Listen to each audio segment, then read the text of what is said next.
گھر سے نکلنے پر۔ جب گھر سے نکلیں تو یہ پڑھیں، بسم اللہ توکلت علی اللہ لا حول ولا قوة الا باللہ۔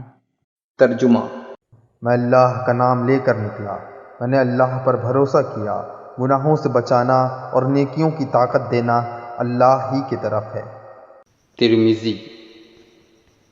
حدیث شریف میں ہے کہ جو شخص گھر سے نکل کر اس کو پڑھے تو اس کو چھپے طور پر آواز دی جاتی ہے کہ تیری ضرورتیں پوری ہوں گی اور تو نقصان سے بچا رہے گا، اور ان لفظوں کو سن کر شیطان وہاں سے ہٹ جاتا ہے، یعنی اس کے بہکانے اور تکلیف دینے سے رک جاتا ہے۔